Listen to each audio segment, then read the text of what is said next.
insane! China is really showing its true power to the world.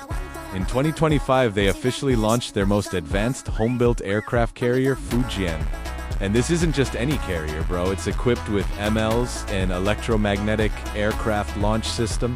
Before this, only the US had this tech. Now, China built it from scratch. We're talking over 80,000 tons of pure power with long-range combat capability.